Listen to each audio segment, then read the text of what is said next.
Plastic waste as far as the eye can see. The Plastic Bank is a social project that wants to prevent plastic from ending up in the ocean and on the streets. Richardson Gustave works for the project, which pays people to collect the garbage, which is then recycled. It's a battle to stop Port-au-Prince, the capital of Haiti, from sinking in garbage. The idea is to fight pollution and poverty at once. It certainly brings hope, but is this really a feasible business model?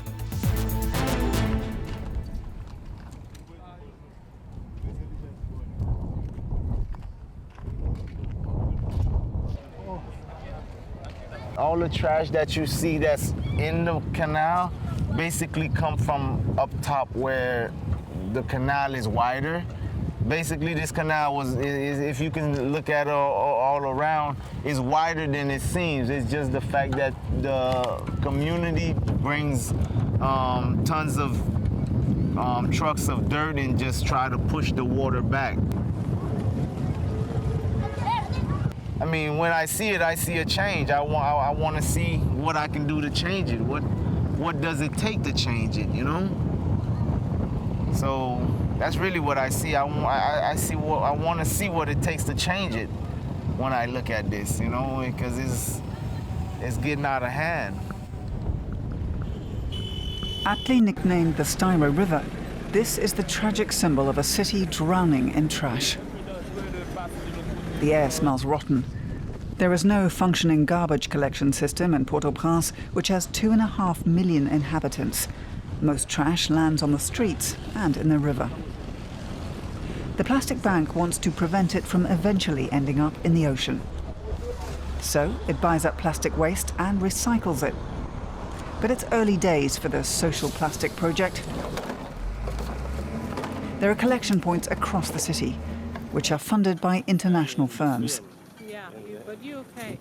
Richardson Gustave is in charge of Port-au-Prince.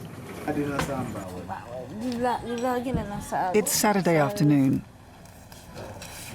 Gustave is off to pay a visit to the collectors. He wants to remain in personal contact with them.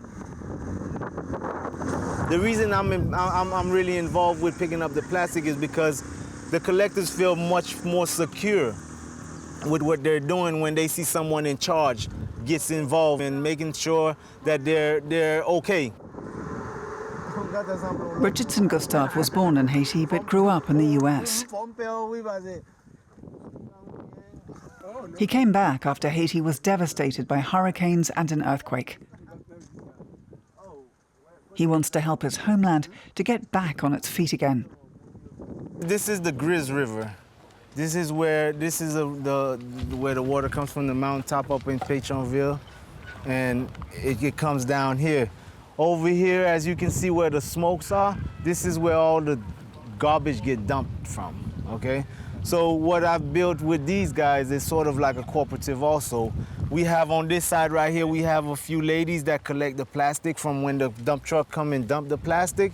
So firsthand, they grab all the plastic materials out of the dump and let all the other get the metal, the aluminum and stuff like that, and they have to leave the rest of the ones that can get degraded. On his free weekends, Richardson Gustave helps collect the plastic himself. This is motivating for the other collectors, for whom the money is not always incentive enough. The supply chain has to be stable so that social plastic becomes a profitable business model for the future.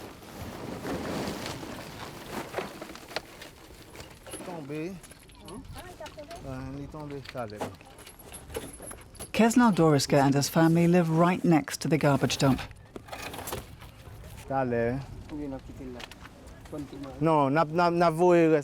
Collecting garbage is profitable for him, especially as he doesn't have to transport it himself.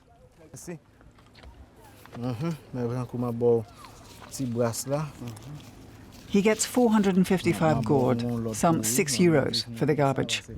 That's 2 days' wages. But it's barely enough for a family to live on. Doriska doesn't want his children to look like their father is a garbage collector. A tailor by training, He makes all his daughter's clothes himself. Yes. Yes. So these are all your daughters? Yes. Okay. Là, j'ai 6 ans. He's been living here for 6 years. Do you not mind living next to a garbage dump? I don't mind. I earn enough money to make a living. We just burn the rest of the garbage. Those are my collected plastics right there. We have some on the other side. I don't know. The river is kind of high, so the crossing is kind of difficult, yeah. But that doesn't stop them. They cross the brown, smelly waters.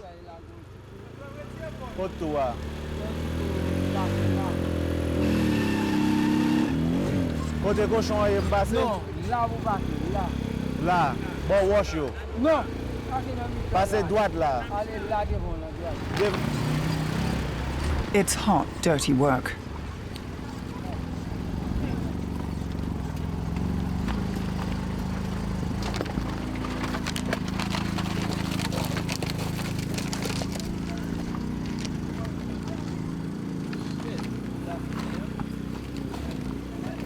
The smoke burns their eyes and leaves a bitter taste in their throats.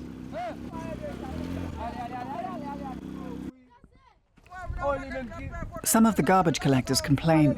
They don't want to be filmed. They feel annoyed and humiliated at the same time. Kesnel tries to placate them, but he understands their feeling of humiliation.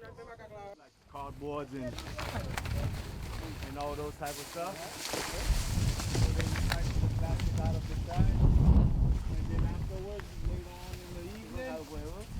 Oui, ils font reflet parce que ça te fait ça. Some of my relatives know that I collect garbage, but not all of them. Sure, it could be a problem. That's why I only collect trash here. And that's why I always have a hood on. There are 12 recycling centres in Port-au-Prince. This is the project manager. He's the one involved. Everything is weighed up and registered. Later, it will be recycled and turned into shampoo bottles, for instance. Plastic Bank has the support of international companies. They also support the centre financially. It's mainly girls and women who work here. Denise Violeur is the manager for the Croix des Bouquets district. She's been working for the bank for some time now.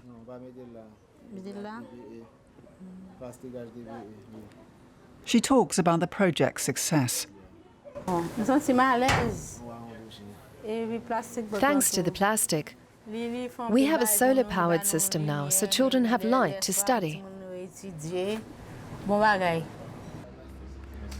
Cité Soleil is one of the poorest districts in Port-au-Prince. The importance of the centres here is clear. Yvonne Filliat is the mother of 4 children.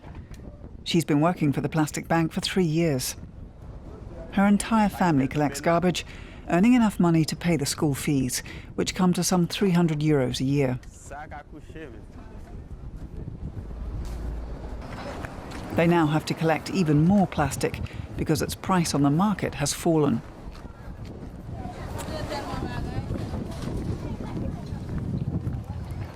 Some 300 families live in this camp.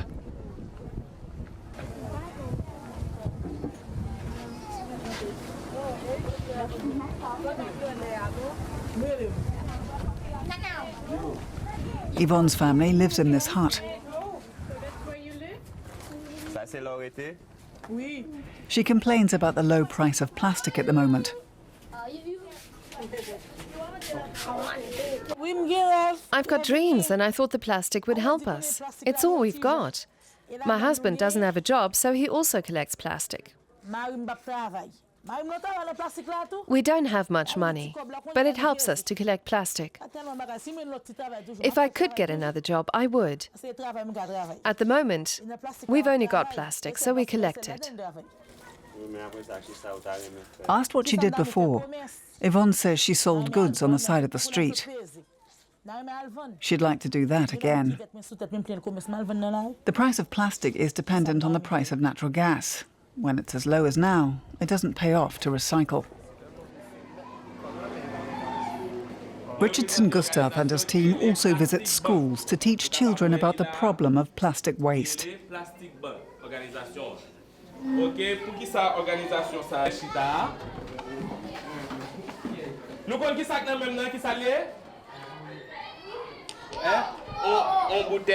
This is a plastic bottle for water or juice. What do we do with it? The children reply, put it in the garbage can. Kesnel Deriska's daughter is in this class. She's able to go to school thanks to her father's job with the plastic bank. What do we do with a plastic bottle?